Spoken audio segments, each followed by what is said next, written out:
How did a tabletop role-playing game from the 1970s rise to massive popularity in the 2000s, becoming a pop culture phenomenon, only to fragment its player base and get embroiled in controversy? Today, we're going to discuss the rise of Dungeons & Dragons 5th edition and go through the timeline of its rise and fall and the rejection of longtime players, fragmentation, and eventual rise of indie RPGs. Hi, everyone. I am Geo, known as Headless Hammerhead, and this is my twin brother, Reese Odin, and we're longtime TTRPG players and publishers. We started playing with basic D&D and then second edition AD&D, and since then, we've played over 25 mainstream and indie RPGs, and also completed over 24 full campaigns in all levels of play. So we've been playing now for over 35 years. Yep.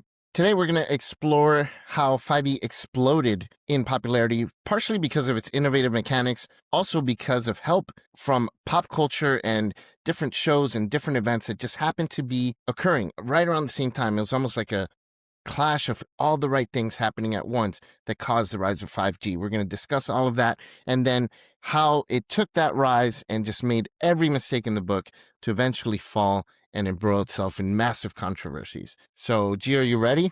I know. Ready to roll. Yeah, this is a topic that we're always following because the story continues.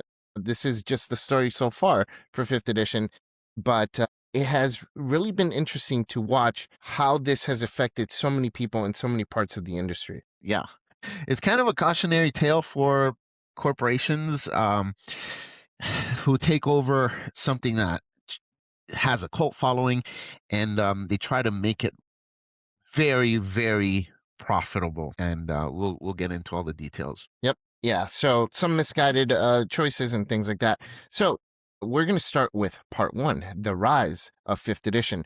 You're not as familiar with this topic because even though we played Dungeons & Dragons way back in the 90s and played 2nd edition, you didn't jump into 5th edition until a few years after I had started playing 5th edition, which was right around the time when the edition came out. I jumped into 5th in the same year that it was fully released after the playtest that they called D&D Next. Anyways, so part 1 is the rise of 5G. 5G rose in popularity because initially, when Wizards of the Coast, that's the company that owns the brand of 5th edition or Dungeons & Dragons, they bought Dungeons & Dragons, the rights to Dungeons & Dragons, during the 3rd edition of the game. After 3rd edition, they came out with 3.5, which was pretty popular. Then they decided to come out with 4th edition. The company already started showing signs of greed during those years, and they made massive mistakes, which they repeated to some extent now. We'll get to that. So basically, for those of you who don't know, when 4th edition came out, D&D wanted to kind of join in on the hype of World of Warcraft and massive online role-playing games. So they wanted to make a tabletop game that simulated massive online role-playing games. So they wanted to make World of Warcraft the tabletop game, and they thought that was going to bring new players. What they didn't realize is that the players of tabletop games are not necessarily the same that play those video games. And people did not they wanted to play their video game, but also wanted to have their Dungeons & Dragons as well. So a company swooped in called Paizo, and they took on what was 3.5 D&D, and they continued that into what some people call 3.75, which eventually became known as Pathfinder. And Pathfinder gave D&D a run for its money. D&D was really struggling to keep up. They were bleeding players to Paizo for many, many years, and they didn't know what to do. I mean, 4th edition was just not a popular edition. It was overly complicated. A lot of the promises that they made were not kept, and people were just not enjoying it to the least. As that occurred, Wizards of the Coast decided we need to do something else. We need to come up with a new edition. So in comes 5th edition. 5th edition was a perfect blend, a clash of all the perfect events that could cause it to grow. So basically, 5th edition simplified the mechanics. It was clean. It was innovative. They had advantage and disadvantage. It was a mechanic that kind of had been used in other games, but never called that. But it was beautiful. It was beautifully adapted in 5th edition. People loved it. It was easier to learn. It was easier to get into. So the barrier to entry was dropped significantly.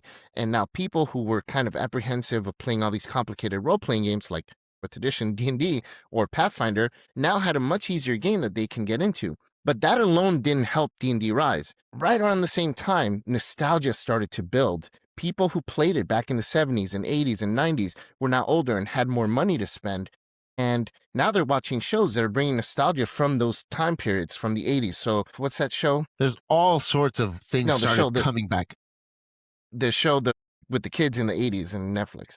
Stranger Things. Yeah. Stranger Things was a nostalgia, just soup of nostalgia, right? You had all the stuff from the 80s, music and neon lights and characters wearing the clothes and riding bikes and watching the shows and playing Dungeons and Dragons. And a huge part of Stranger Things had to do with Dungeons and Dragons. A lot of the villains and characters in the show are references to Dungeons and Dragons things. And a lot of people who played the game were like, oh my God, I can't believe they're referencing D&D. It was like only the nerds played it. It wasn't, it was cult. Yeah, it exactly. was underground cult. Because, well, looking back, I mean, in the 70s when it first started and then into the 80s, in the 80s you had the Satanic Panic and D&D got embroiled in that. All of the, the religious extremists, they named D&D as a Satanist's like ritual kit. You buy D&D, it's because you're going to do some satanic rituals or whatever, sacrifices and whatnot. And it got embroiled in all that. And really, you kind of played in secret. When we were playing, even though you had Hero Quest, which is what got us into playing games and stuff, and then basic D&D, and then AD&D, it was still not something you told your friends. It was known between us within our playing group, but none of our schoolmates or anything like that knew that we played D&D because it was kind of an embarrassing thing to admit. It was embarrassing. You were the nerds and you were outcast. And that was portrayed in the show Stranger Things. Like those kids, they kind of had their own little, they were ostracized kids from school. They weren't the popular kids, right? So that show comes out. But at the same time, YouTube is very popular, social media is getting popular, and there's another show online called Critical Role that started to rise in popularity. These professional voice actors got together, they played D&D. Initially, they started as Pathfinder, but since 5th edition came out and it was so easy to run, it was also easier to portray when live streaming and when play games online because you didn't have to explain these complicated rules, right? So it was just a perfect unison of all these things happening at once. So the simplified and innovative rules, along with the just explosion of pop culture specifically for nostalgia from the 80s and 90s, all just came together at the same time. And, throughout history, many companies have benefited from these just right moments that just happen to occur. You can't force these moments, just so happens that it occurred. Yeah, usually a perfect storm of things, Perfect storm.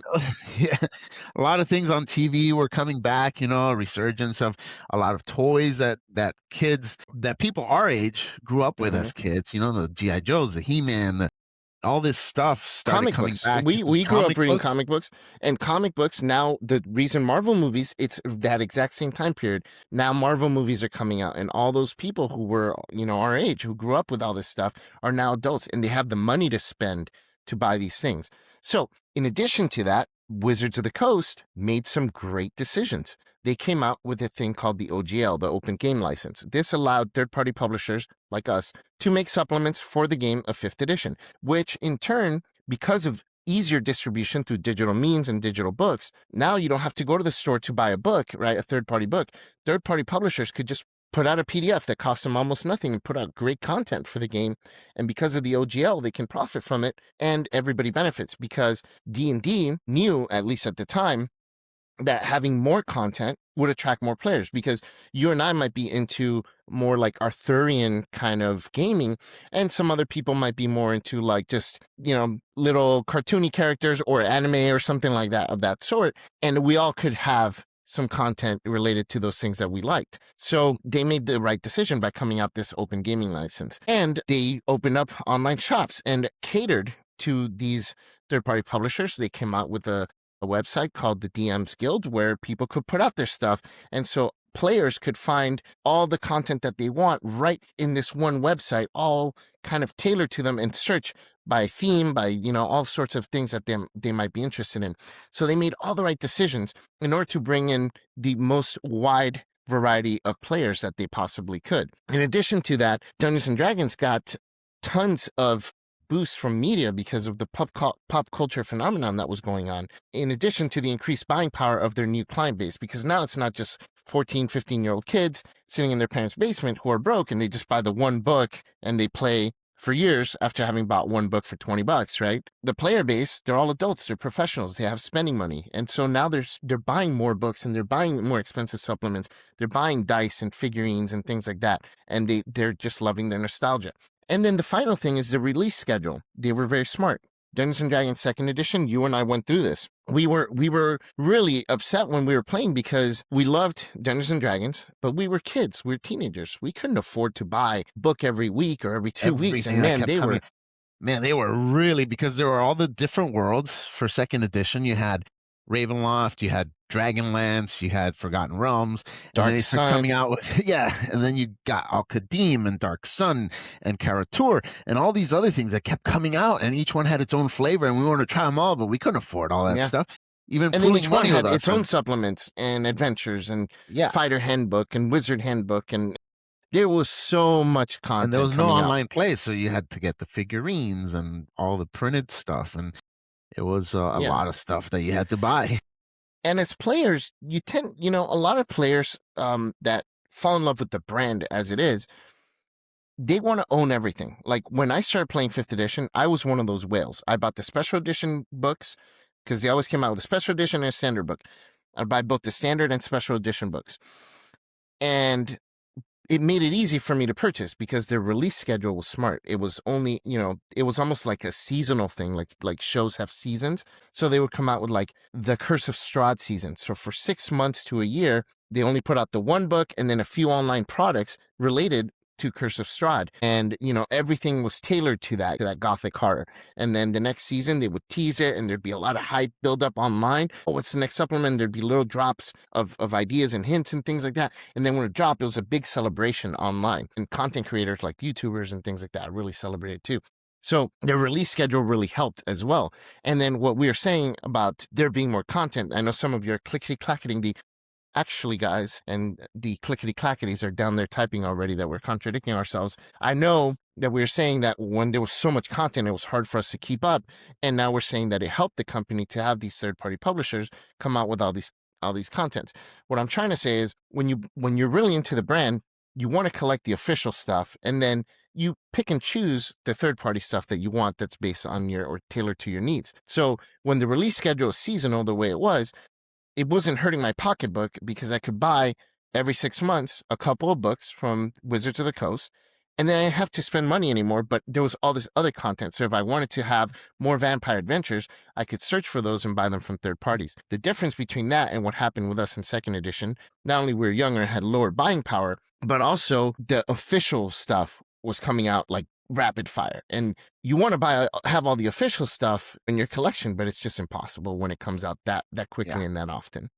All of the, the slow release of supplements is a great point, because it's kind of like a band you love. Let's say you like Metallica, and they come out with an album every 4 or 5 years. And sure, there's bootlegs, bootlegs, CDs, bootleg tapes, whatever, vinyl back when we were kids or whatever. That's what you'd get. And as a diehard collector, you want to get all of those, but most collectors want just the official releases from the band, and that's kind of what I would compare it to. We got into Magic the Gathering, and really early on, just at the tail end of beta, and it was great. All you had was the original set of cards, man. And then I took a break from Magic, and when I hopped back on, it was crazy. I could not keep up because there was like a release every 3 months or so. A new set of cards came out, and you had to get them because like it was the official tournament rules or whatever. If you wanted to play at a game shop or whatever, they followed those rules.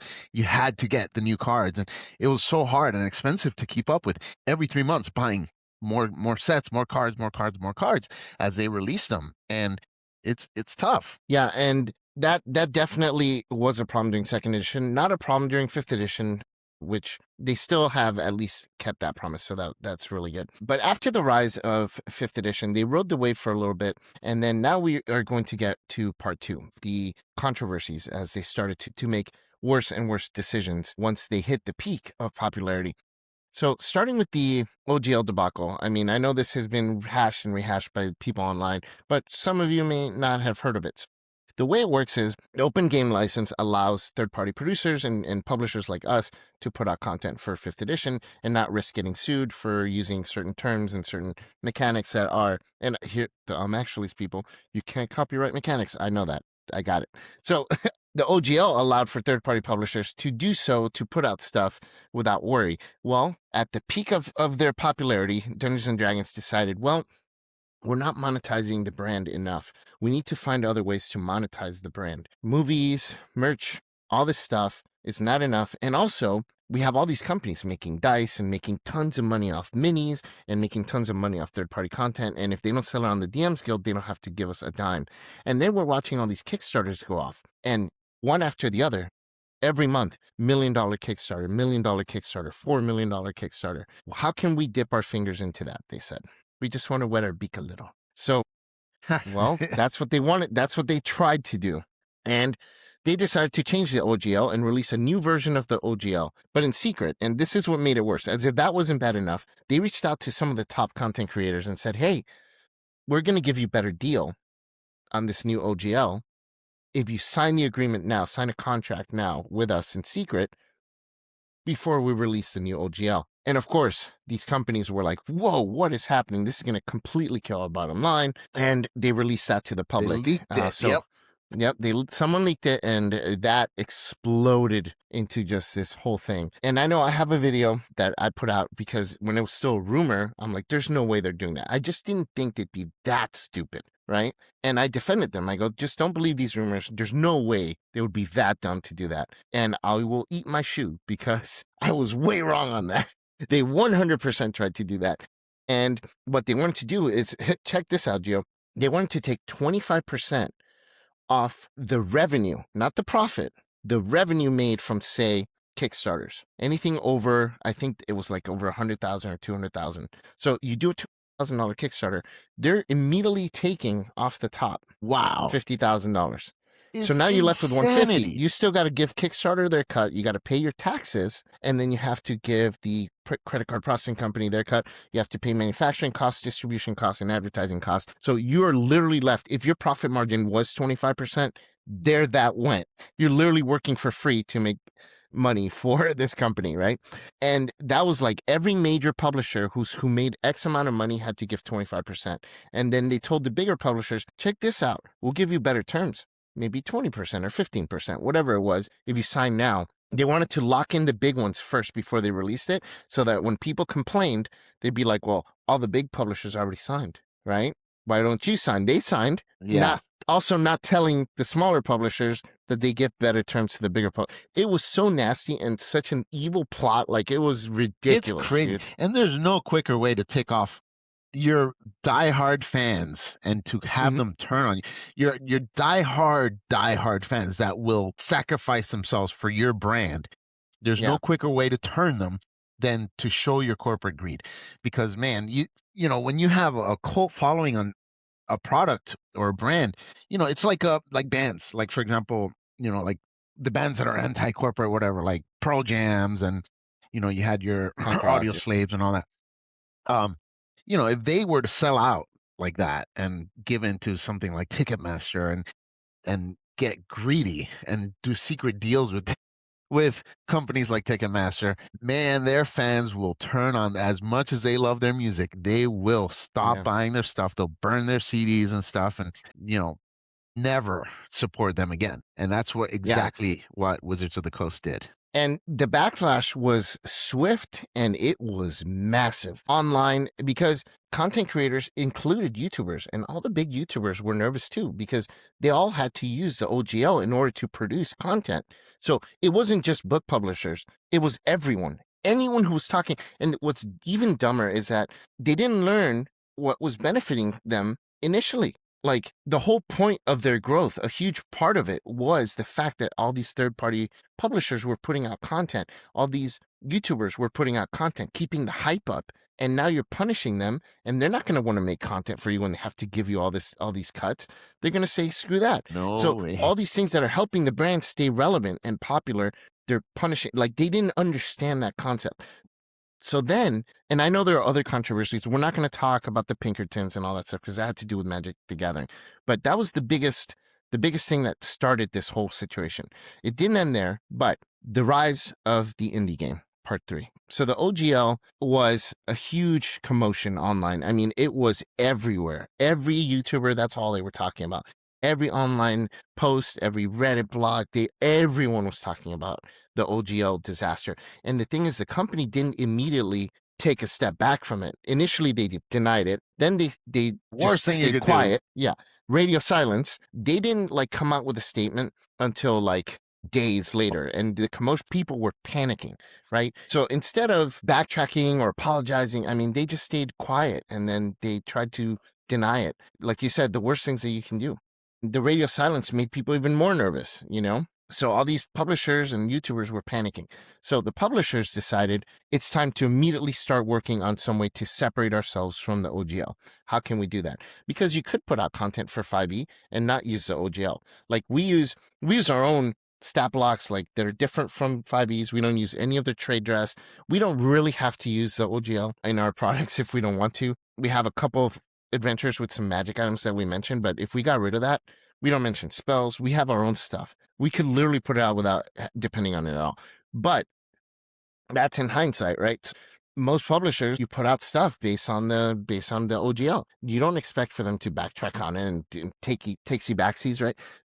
The indie publishers decided we're just going to make our own games and just separate ourselves from the OGL. So all these publishers that used to publish stuff for 5e now started to diverge and make their own stuff. So all these larger indie games started to come out. You've got Draw Steel started to make their own game, you know, MCDM Productions. Then you had Daggerheart starting to make their own game. That's the people from Critical Role. Kelsey Dion, who made Shadow Dark, who became a massive success. All these indie games that just blew up because of the OGL, because everyone started to scatter. Even people who weren't publishers and who weren't content creators were so turned off by these decisions from Wizards of the Coast that they're like, I don't want to support this company anymore. I don't want to play this game anymore. And, you know, they had every right to do that. Even if you YouTubers. backtrack from something like that as a company, you've left such a bad taste in the mouth of so many of your strongest supporters that there's no coming back from it. I mean, yeah, slowly and slowly you can start rebuilding that trust. But man, once you get betrayed by somebody, you know, as the saying goes, you know, burn me once, shame on you, burn me twice. You ain't gonna fool me You again. ain't gonna fool again, right? So it's something that as a business, you need to be aware of the consequences of your actions. And they were just seeing those dollar signs. Then they didn't even think. I mean, anybody could have told them that this was a stupid move. But yeah, it just, those blinders, man, they go up for a lot of companies and larger companies usually. Yep. And that's what happens. So, during this time, old school revival, old school renaissance, OSR, the old school players who liked the older versions of D&D, there were versions of the older versions of D&D that were remade and things like that. And there were additional games like Dungeon Crawl Classics and things like that that were a nod to the old school. But it wasn't to the OGL that the OSR began to really start a meteoric rise. Really was kind of like the straw that broke the camel's back on a lot of those players who decided, you know what, this is a sign that now it's time to just go back to our old school games. And that's why Shadow Dark became popular, because it was a nod to old school, but with new school mechanics and innovation that the new school had done. And a lot of those old school players who didn't necessarily like some of the clunky rules from the older games were like, this is perfect for me. So they went to that. Other people who wanted more cinematic game or tactical game went to Draw Steel. So all these players started to divert into different games. And the ones who didn't, they went into other games. They're like, well, let me try this Lancer game and see what this is about with playing with mechs.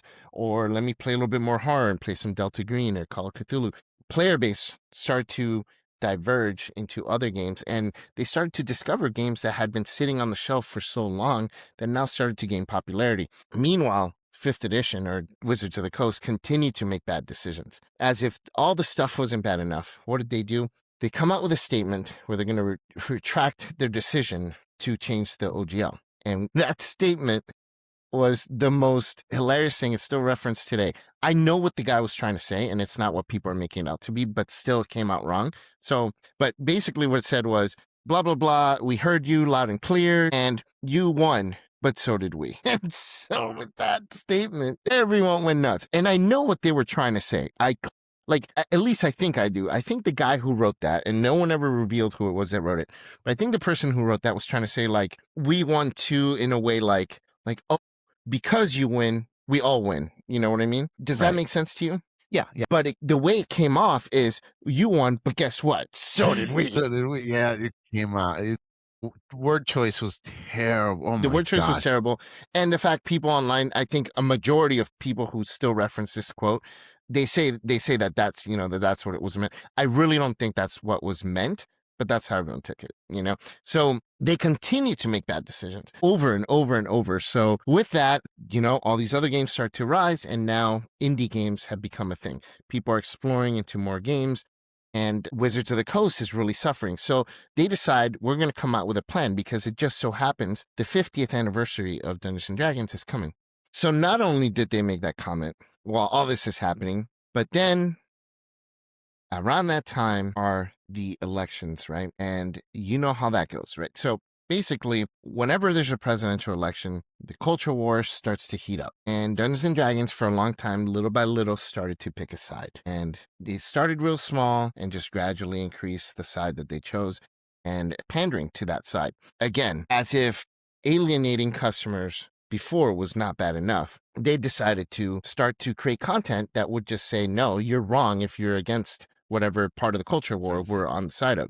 They started to come out with books with characters that were more flamboyant or like happy-go-lucky. So the image of Dungeons and Dragons when we used to play second edition was more like King Arthur. You had the knight in armor, the wizard that was very You had mysterious. Frazetta, Boris Frazetta art, Vallejo.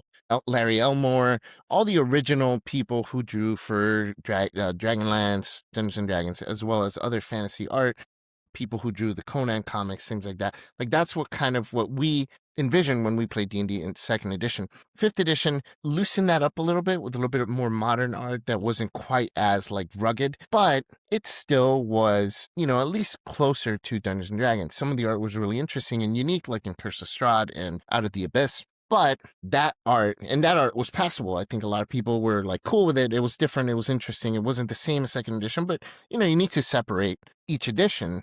And one of the best ways to do that is by having different types of art for that. But what happened with fifth edition is right after the OGL debacle, they really started to double down on changing how their art style and art direction was going. So a lot of the art direction was a lot more pandering towards like the lifestyle of the characters as opposed to the adventuring side of the characters.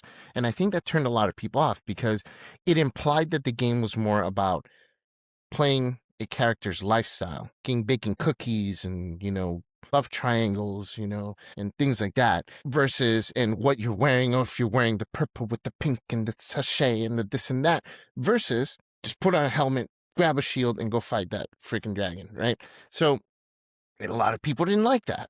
Sure, there are people that like that, and that's okay.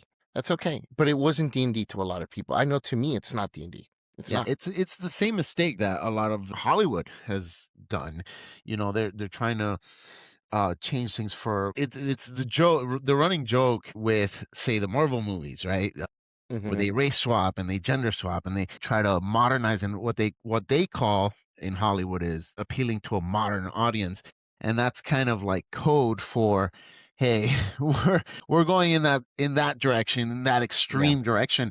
And what they forget is that they're based, like for Marvel, the comic book fans from the 90s, when at the peak of comics, people our age, they don't necessarily like that. And once you've built something, when we started this conversation, the rise of D&D's success in 5e was the nostalgia, and same with comics, the nostalgia. And now the people who grew up with this stuff are able to afford all those keys and all those big grail comics that they couldn't afford when they were kids, and they want to go back and get those.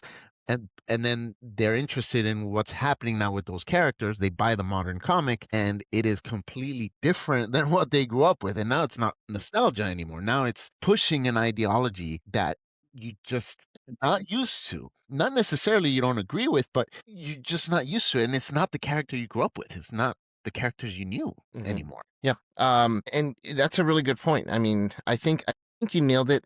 They were, I think their plan was, okay, we can't make more money using the OGL, changing the OGL. That clearly failed and backfired. So their attempt, I think, was in a good place in terms of corporate wise. How can we then monetize the game? And one of the ways that you can increase revenue for a company is to expand your client base. And so I think that's what they were trying to do, because they knew that they already had the base audience, like you said, the nostalgia people, right? And they said, well, how can we keep those guys and then also attract the newer players, the younger crowd, right? Like the what do they call them? Millennials, Gen Zs, whatever they are. Yeah, the new generations, the kids, these kids.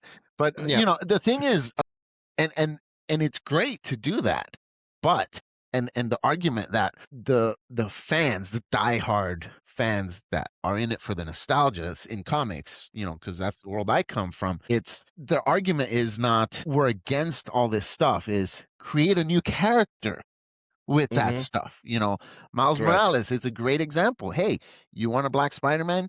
You have black Hispanic Spider-Man in Miles Morales, and he's very successful.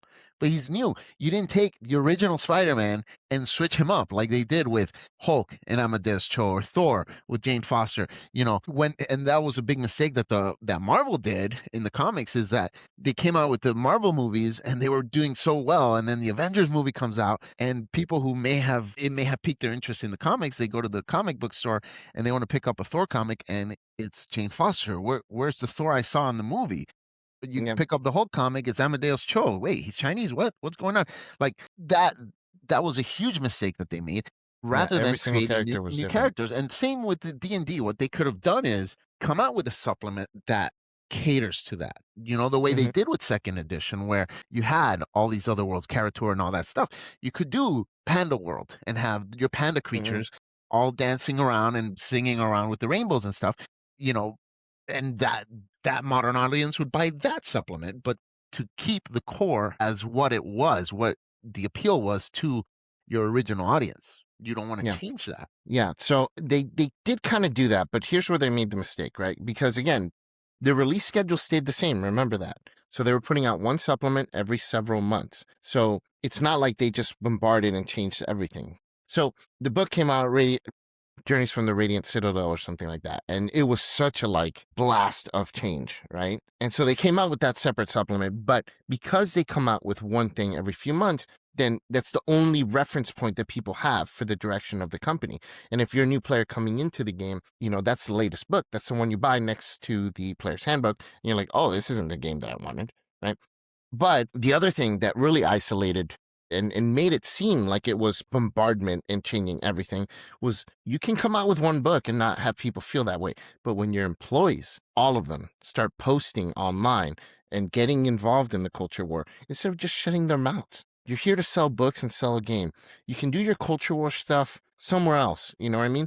But when all of them start coming out and not only taking a side, but villainizing the people who are not on that Vilifying. side. Yeah, and Vilifying. this is what happened with comics. You had the comics creators not aligning, and they were taking the criticisms because people had valid criticisms. Hey, I like Thor to be Odinson Thor, and the creators were taking that as your whatever phobe that's hot this week, and all whatever name they want to call you this week. And that's not what it was at all. Is they had valid arguments, and they were trying to shut them down by calling them names and vilifying them. And the thing is that your company needs to appeal to those people as well. They are your bread and butter. Like Yeah. Michael Jordan famously said, when he came out with those shoes, he said, Republicans have to buy shoes too.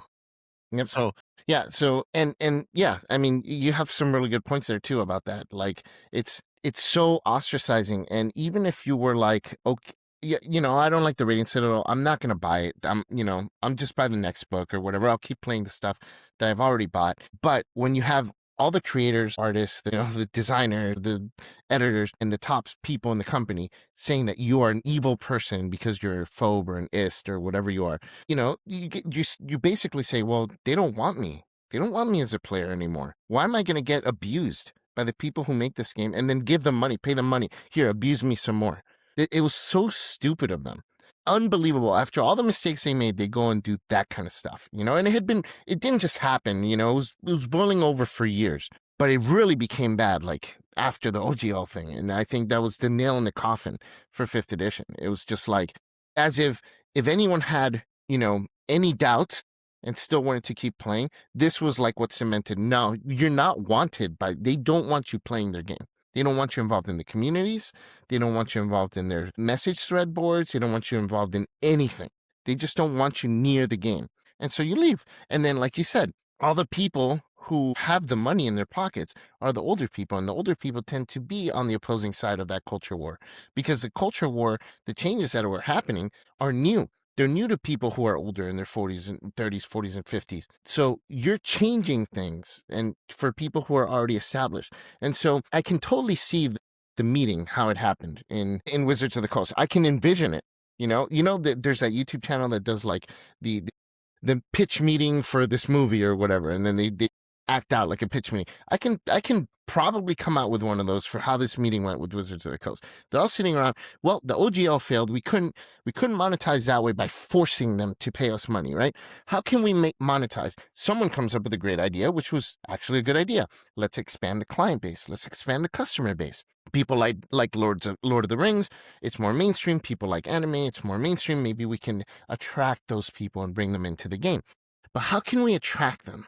They don't like Conan, and they don't like the, Arthurian legends. Let's attract them doing these other things, the lifestyle things. And then the person made that connection. Great idea. And then someone else in the meeting probably said, you know what?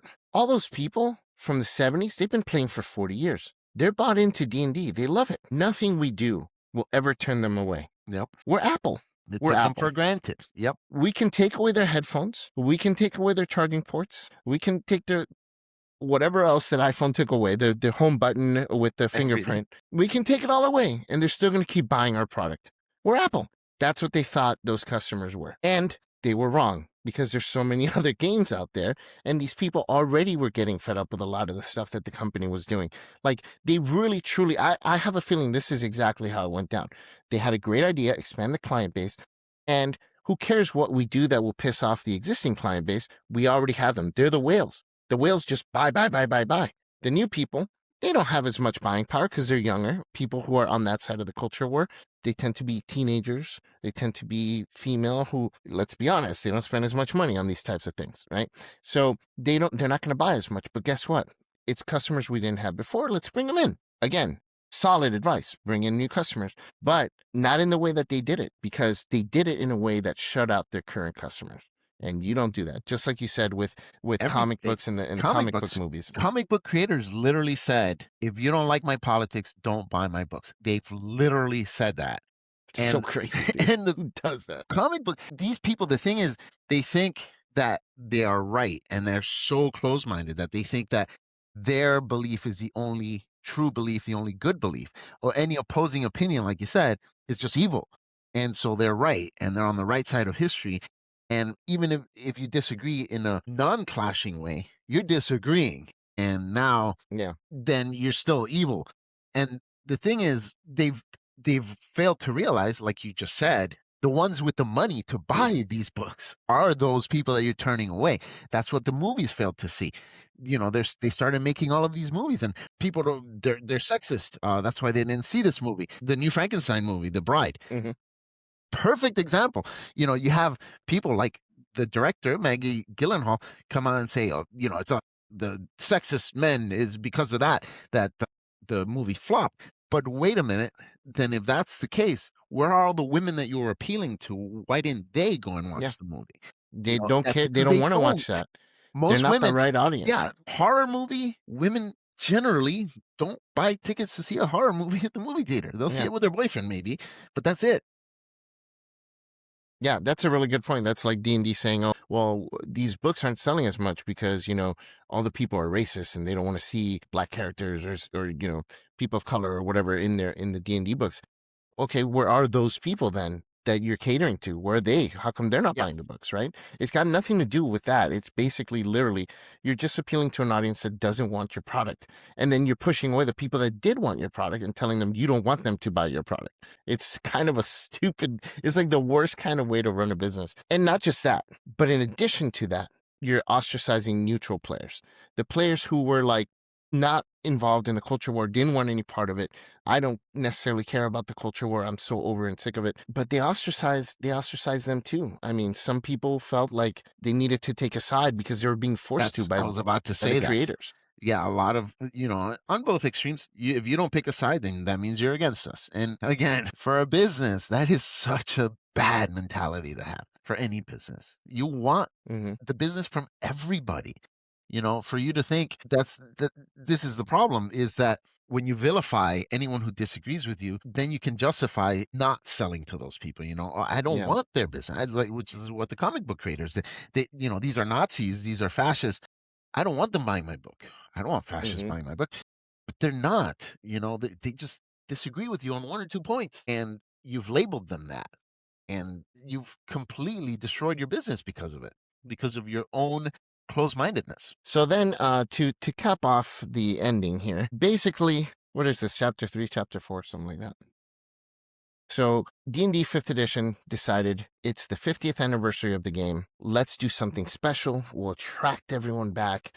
We'll just do this huge celebration of the 50th anniversary of Dungeons and Dragons. We'll come out with a new version, 5th edition, and make it kind of like a long-standing game that just kind of evolves with time. And they D&D even screwed 1. that up too.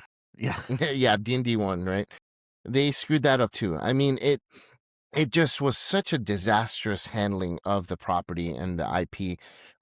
It's crazy how big it was just a few years ago, right during COVID, like was at its peak, and now it's in such a short amount of time become a shadow of its former self. And the new version, the 2024 version, you don't see YouTube channels really talking about it. Character build channels, there were dozens and dozens of character build channels. They're not there anymore. The ones that are there, their views have sank. So if you look at D4 Deep Dive and Tramp Monk's Temple, like their build videos don't get the views that they used to with the 2014 version. People are excited to make new character builds and new character concepts and discuss the latest books that were coming out. Big content creators would come out and put out videos discussing the potential for the new campaign or the new supplement. Oh, what cool things are going to be in it.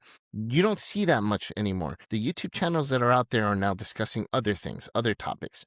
But they're not hyping the game like they were. D&D is suffering tremendously for it. They say they have sold more than ever before, but I don't buy it because an indication of how good your brand is doing is just look online at what the discussions that are happening online. They're not happening. Man, with Stranger Things and D&D could have paralleled each other on a Hmm. meteoric rise because Stranger Yeah. Things just rose every season. And Hmm. you can see it in things like Metallica, Master of Puppets, and heavy metal music in general. It kind of declined.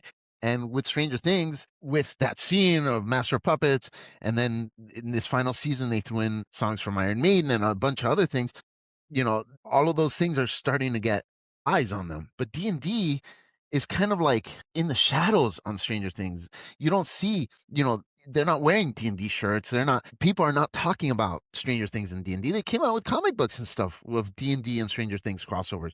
And back before all of this nonsense. And that was great. But now you don't see any of that. You don't hear, heck, even that Kate Bush song, right? Climbing down the Running hill up or the whatever, hill. running up the hill. That thing blew up because of Stranger Things. But where's D&D? It should Yeah. have double, So triple I'll tell you sales. something.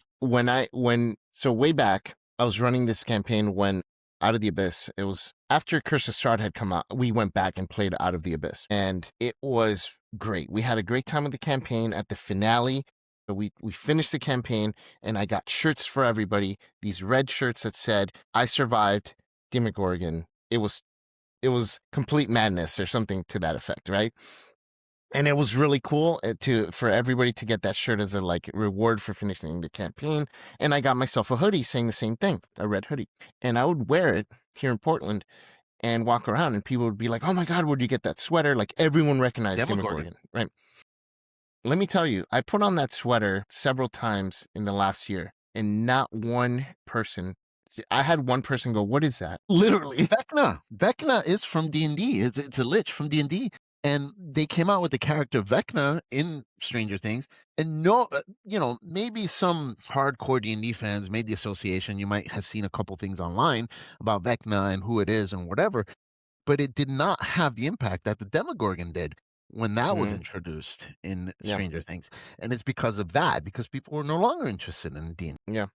Yeah, it's really lost its luster, and it's 100% their own doing. I mean, they literally destroyed their own community. I mean, it's sad to see what it's become, and even us, like I think, like we've kind of lost interest in playing fifth edition. We haven't played fifth edition since Horror Ishizu Landing, which was now 2.5 years ago that we ran that playtest And campaign. it's interesting because when I joined your group, it was a D&D exclusive D&D group. And since then, we've played so many other games, We play like over Marvel 20 some games. Multiverse and Lancer and Shadowrun and Shadow Dark and Pathfinder, all these Morkborg other and things. yeah, It's crazy. Delta Green, Call of Delta Green. Cthulhu, We would have Colds, stuck with yeah. D&D, but all of this turned us off to it, you And know? we're making our game.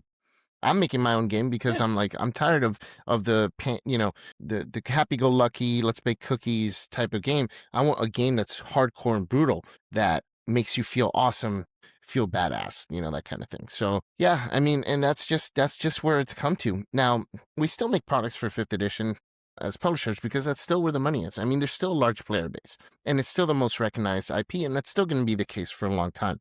But this study and this lesson shows us that you can't take these things for granted. You gotta appreciate your customers. You gotta appreciate your player base, and you can cater to new players, but you gotta do it in the right way that doesn't ostracize and vilify your current and existing player base. Because when you do that, they're not there for life. They thought that those players were lifers. And they learned that lesson, and maybe they learned the lesson. I actually don't know if they have. I have noticed that the creators and the company is not, they're not like taking as much in terms of sides in the culture war like they were before. But I can tell you maybe a in the little too comics little too world, little too late.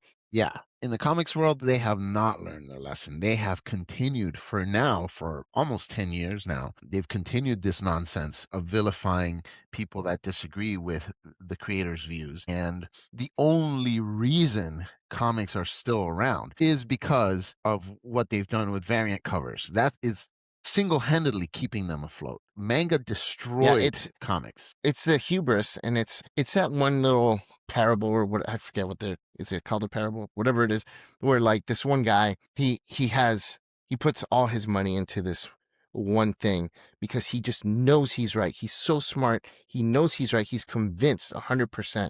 And the thing, the stock goes down in price, and he goes, no, no, no, stick with it because I'm right. And then it keeps dropping down, but I'm right. And then the stock eventually goes to zero, and he sits there and he just keeps saying, but I'm right. I'm right. And he's got nothing Yeah. left. But he's still convinced he's right. It's these people. They're so convinced they're on the right side of history and of the culture What if that you're they are wrong? blind. Yeah, exactly. They're you know they're losing everything. They're losing. It's right in front of their eyes that they don't realize they may be partially right, but they're not so right that they're going to be on the right side of history. In fact, they've literally lost everything because of it, and they still don't see it, even though it's right in front of their eyes. Someone once said, "Your mouth is just an inch from your nose, but you still need someone else to tell you that you have bad breath." So that's literally what's happening to them. It's right in front of their eyes that they are wrong, but they It's can't see it. it's It's it's impossible. the goose that laid the golden egg, the Aesop's fable from the Bible. You've got a goose that lays golden eggs. You've got for life, wealth for life, and you kill the goose. Mhm. Yeah, just really, really dumb. So all that said, we still make products for fifth edition, and the reason we do that is because we make these products for other games, and we also make them for fifth edition because they sell more. Because again, the game is still big, despite the fact that that they've lost all this. Like, well, actually, clickety clackety, then why are you still making products for 5e if they've fallen and gone away and ruined their product? It's because it's still huge, right? It's still huge. It's just not where they want it to be. They've lost their big whales, and they still have the biggest player base because of the name recognition. That may not last forever, that may not last forever. But what they have done is they fragmented their player base. So now, I still play fifth edition with my Wednesday group. And so, yeah, I mean, I still play it. I don't have any of the new books. I haven't bought a book from official Wizards of the Coast in like 2 years. I still play fifth edition because the game is still, it was innovative. It still was a good game. But I also play other games. So when I have money in my pocket, and I go to the store and I have several books in front of me, am I going to buy the Shadow Dark book or the 5th edition book? I'm going to buy the Shadow Dark book because 5th edition has made it clear that they only want one type of person to buy their books, and that's not me. And that's what it boils down to. So with that said, hopefully they change things, and we don't want them to fail. We want everyone to succeed. Maybe they'll turn things around. Maybe they'll learn their lesson. Yeah, I'm sure you guys can see that we're probably doubtful that that's going to happen because we're convinced they cannot see their own failure or their own folly here. But maybe they do come back. Maybe some other company takes it over and brings the brand back to its former glory. Who knows? Or new management, or you never know. I mean, there have been many companies that have made really huge mistakes and gotten to the brink of failure, and they learn from it and come back stronger than ever. Domino's Pizza. Hopefully- It's a big example. Yeah, big time. A lot of companies, but hopefully Wizards of the Coast learns from this. Hopefully they take those blinders off and open themselves to different ideas. They hail the fact that they're all about diversity, but diversity of thought, diversity of political ideas, diversity of social ideas and norms, that should be embraced as well, because it's going to exist and it's half the population. So let's conclude this here and explain to people, because this is a topic that many channels have already discussed. We haven't said necessarily anything that's new per se, but as a whole, this information, you can find bits and pieces of this in other people's content, but not together as one like we've done, I think, in this way. But why did we make this video when this is, something that's been hashed and rehashed and rehashed? Well, I think the Geo and I both wanted to plant our flag. We want to plant our flag, and we want to say exactly where our company stands in terms of content, in terms of the types of products that we're making, in terms of future products, in terms of old products. We want role-playing game experience to be moody, dark, sword and sorcery, and dark fantasy, that kind of stuff. We want it to be that kind of environment, and we want to attract that kind of client base. We don't care if other people play our games or our supplements that want to turn them into something else. You're welcome to do that. But we're not taking any political positions. You're not seeing any kind of political hidden agendas and hidden little nuances in our adventures at all. Our adventures are exactly what you see on the surface is what you get. You want a vampire adventure? It's a cool vampire adventure. There's no hidden message or, this person represents maybe this real political figure and things like that. We're not doing that kind of stuff like other companies or specifically Wizards of the Coast is doing. We are planting our flag here. We're saying we make products and supplements for people who just want to play dark fantasy who role-playing want an games. escape, which is the purpose of a role-playing game. Yep, that is our promise to you. All of our content, whether it be here on YouTube, Instagram, wherever, or our publishing company or our newsletter, the Left for the Table newsletter, all of it is going to be free of all that kind of stuff. We just want to make great dark fantasy role-playing supplements. So if you're into that, join us and revel in the fact that role-playing is still alive. Just because D&D has made all these mistakes doesn't mean that tabletop role-playing is dead. It's just different. And one final thing that I want to add here is we also want to hear from you. We do not want to be like Wizards of the Coast and shun and shut out half of our audience. We want to listen from everybody. We want to listen and hear from all of you. We want to hear your thoughts, your ideas, any comments, feedback, criticisms. We want it all. And we are here and we're going to listen to it all. And we will make decisions, hopefully with a fully open mind. And if we don't, call us out on it. Call us out.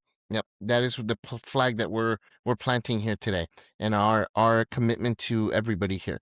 So thank you guys for joining us. This was a long discussion. Hopefully you guys liked it. Let's continue the discussion down in the comments. We'd love to continue this. If you guys are interested in maybe diving deeper into some certain topics that we just touched on in this video, let us know. We'd love to talk about it. All right, guys, thank you very much. My name is Vase Odin from Left for the Vultures YouTube channel. And I'm Geo, known as Headless Hammerhead. My channel is the Headless Hammerhead channel. Be sure to subscribe, be sure to click like and all that stuff. Join both our channels and follow us on all the socials. Thank you guys very much, and we'll talk to you guys very soon.